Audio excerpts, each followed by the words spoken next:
Our third guest is the author of Publish This Book, the unbelievable true story of how I wrote, sold, and published this very book.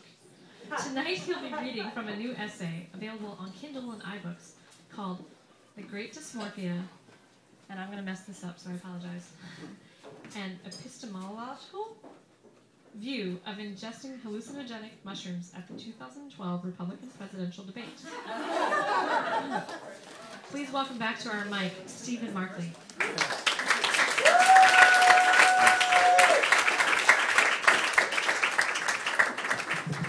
Thank you. Yeah, it's a little lower.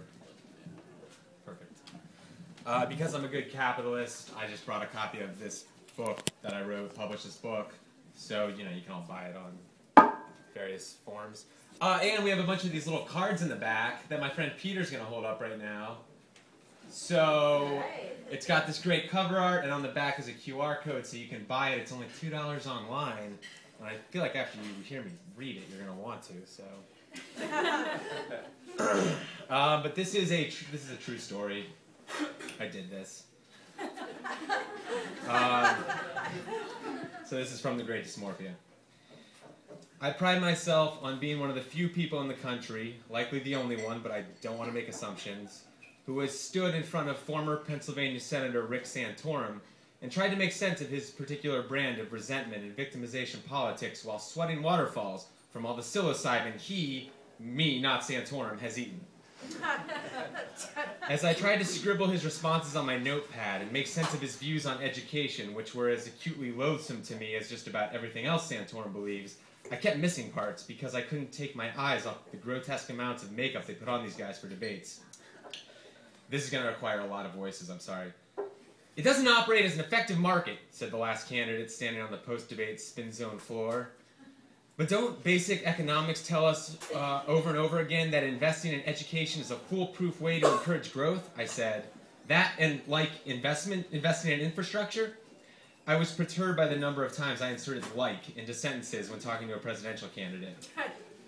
That's the liberal solution, said Santorum. Throw money at it. But I said, what about, like, the GI Bill? Or throw money at it and it'll just go away. Well, guess what? The American people are sick of the government taking their money to throw away on big programs.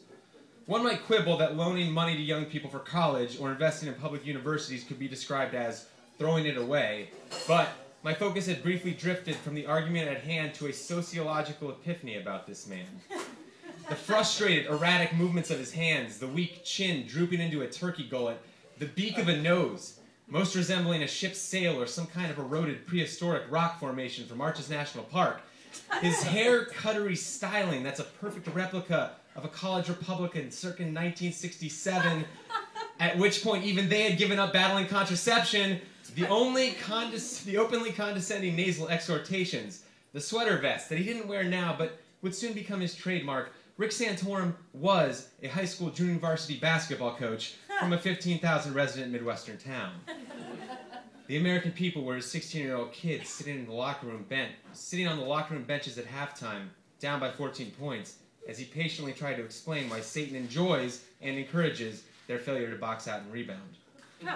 I saw this as clear as day. Santorum, coach of the Muskingum Muskrats or Terrenceville Titans, had somehow managed to step through a wormhole and come out in another universe as a presidential contender. I blinked, because psilocybin makes you blink to get the weird out of your brain. It happened like this. I procured a media pass to the November 10th, 2011 Republican presidential debate at Oakland University in Rochester, Michigan, mostly because I wanted a front row seat to at least one of these reality show spectacles during the weirdest, wildest, most eyebrow-raising primary race in modern American history. I'd also recently bought some psychedelic mushrooms because I am friends with that kind of element. The buddy who'd sold them to me had asked me how many I needed. 2, I texted him. You should really get 3, he texted back. Good idea. Can't believe I didn't think of that, I replied. By the way, he's here tonight. So I ended up with an extra one and decided to bring it with me from Chicago to eat just before I started covering the presidential debate. Covering is kind of a stretch, though, since no editor had assigned this to me, and I was just using my credentials as a columnist for a free Chicago daily newspaper to live blog, an action from which I would earn fractions of a penny and could easily do from the comfort of my home. However, there's an obvious through line here. I wanted to make the drive to Michigan to bear witness to that strange phenomenon in American politics, the rise of the uncompromising, right-wing, absolutist Republican Party, which since the Tea Party avalanche in the congressional elections of 2010 had become its own kind of hallucinatory joke. Admittedly, there was a very evident Aldous Huxley, electric Kool-Aid acid test, Hunter S. Thompson at the Las Vegas Sheriff's Convention wannabe quality to all this. But I also needed to separate this experience from myself. Modern political debates being absurdist theater anyway. Hell, anyone can attend a debate, sit in the press filing room, watch the show, and dish out hackneyed commentary. Political punditry is an easier job than janitorial services. For this, my first time ever covering a presidential debate, I needed an experiment. To filter a crop of cagey talking points glopping out of well-coached politicians doing their best impressions of automatons through the scrim of hallucination, which combines an experiential flight of wonder with a near autistic concentration of perception. Maybe it would prove enlightening. Maybe it would simply confirm all my prejudices. And maybe, I'll fully admit, I'm just a goofy fucking kid who thought it would be fun to eat some drugs and listen to Republicans say stuff. Okay, so long story short, I ate some mushrooms and a bunch of stuff happened. And this is from somewhere in the middle of the experience. I love you. Yeah. Santelli, Rick Santelli, founder of the Tea Party, supposedly. Santelli asked his questions while I drifted in and out. I was worried that I might be coming down faster than I'd like. Now that the novelty of tripping around several hundred strangers while contestants in America's greatest reality TV show vied to take charge of the largest military and economy in the world had worn off, I feared I'd get bored. Luckily, Rick Perry came to the rescue. I know this has become one of the most famous debate flubs in American history, that it is easily accessible on YouTube for the rest of eternity, and that it has already been poured over by every pundit, blogger, and media outlet, but let me just take you through how I perceive this moment while under the influence of psychedelic drugs. John Harwood had just asked Governor Perry some such bullshit, who gives a fuck fluff question about how he's going to work with Democrats if he's president, and everyone in the debate hall and the filing center is bored and waiting for Perry's boring-ass answer. We all want more Herman Cain calling the former Speaker of the House Princess Nancy, or Michelle Bachmann referring to Obama's political advisor as General Axelrod. But instead, we're stuck listening to Perry drone on about his flat tax and cutting regulation. And that's the reason. My flat tax is the only one of all these folks, all these good folks on stage, it balances the budget in 2020, Perry says in one of those absurd sentences of anti-grammar that George W. Bush and Sarah Palin made totally acceptable for public figures. It does the things to the regulatory climate that has to happen, and I will tell you, it is 3 agencies of government when I get there that are gone. Perry's looking over at fellow Texan, Paul, and the way he says, gone, you get the idea that it wouldn't be the greatest political battle of the decade to just lop off 3 departments of government that provide God knows how many jobs, services, and functions, but a matter of Perry strutting in and saying to those agencies, all right, Kimosabe, it's either you roll over and disappear, or I trust you up and have target practice with you at Niggerhead. Perry begins naming the departments he'd do away with. Commerce, education, and the... What's the third one there? Let's see. He points to his own head with a pistol index finger and turns back to the moderators with an aw shucks grin. The audience erupts in good-hearted laughter and titters dominate the filing center. Thus far, Perry has been known for his debate gaffes, but this is the kind of thing you know makes the writers of The Daily Show salivate. Myself, I let out a short bark, but I could already hear the moderators trying to move on to save him from the embarrassment. You need 5, says Ron Paul, his claw hand extending, with the digits looking like the legs of the kind of crab you'd find bottom feeding on a whale carcass. Oh, 5, okay, says Perry. Paul looks back to the audience with his claw hand and rheumy eyes. 5, he says seductively. And for some reason, it's this exchange between Perry and Paul that gets me started. You know that kind of uncontrollable belly titter you get in uncomfortable situations? That's how it begins. Watching Paul off in his own little laissez-faire world, telling his grandkids that he wants to do away with 5 agencies of government. And Perry, the jocular dad, humoring kooky Grandpa Paul with, "Oh, 5, okay, sure thing, Gramps." And then Paul leering at the audience with his hunched back and unleashing that claw hand as if to say, "Roar!" But Perry still can't come up with a third agency of government he would cut. So, commerce, education, and the EPA, someone shouts, probably Romney, who must just be loving the shit out of this. His once formidable adversary reduced to wandering rhetorically like an escaped Alzheimer's patient.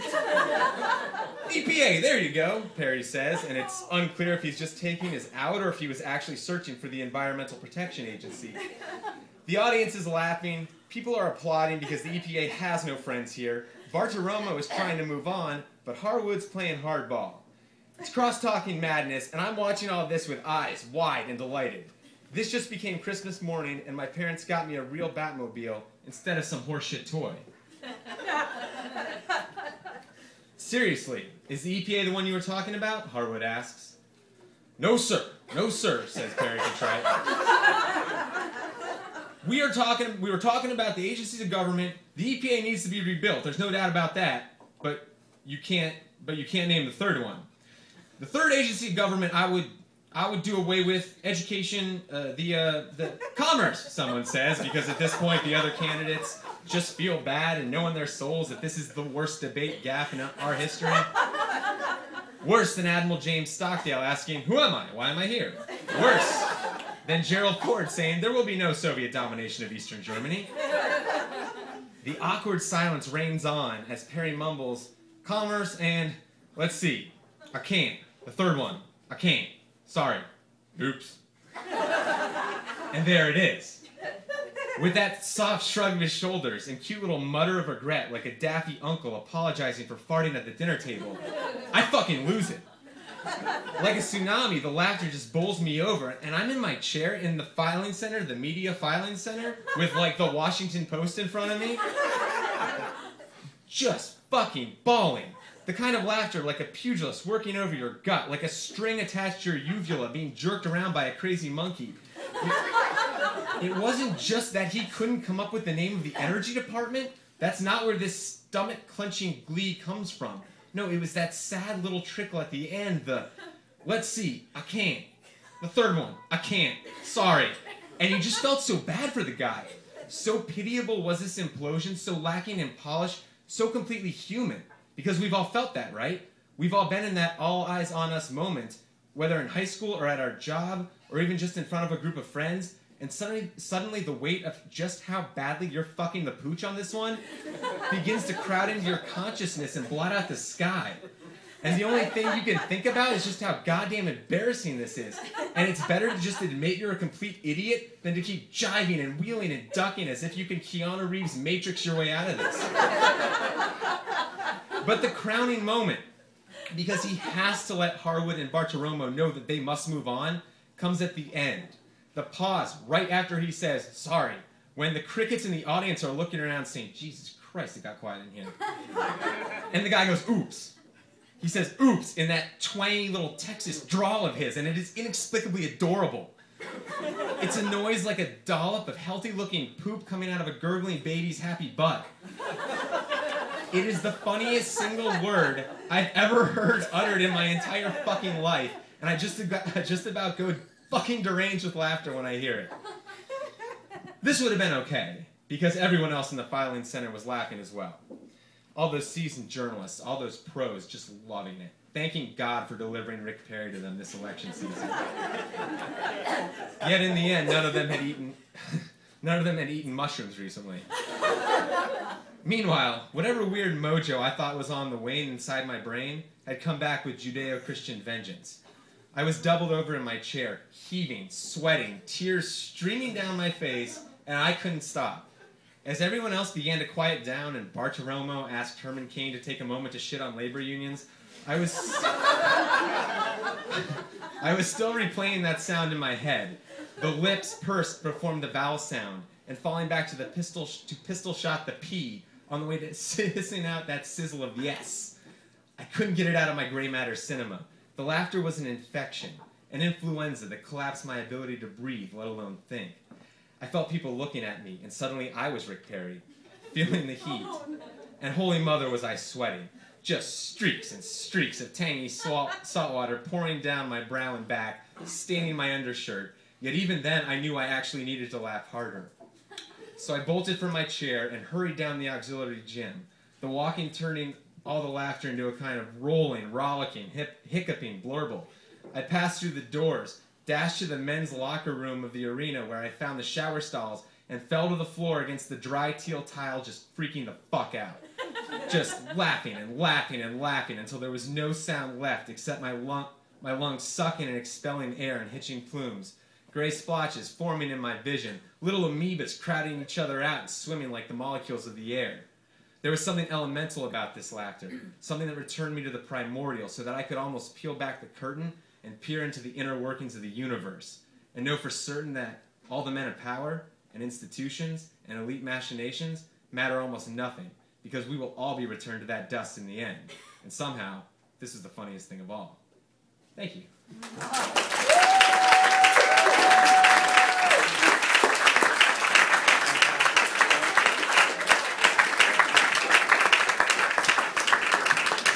Markley.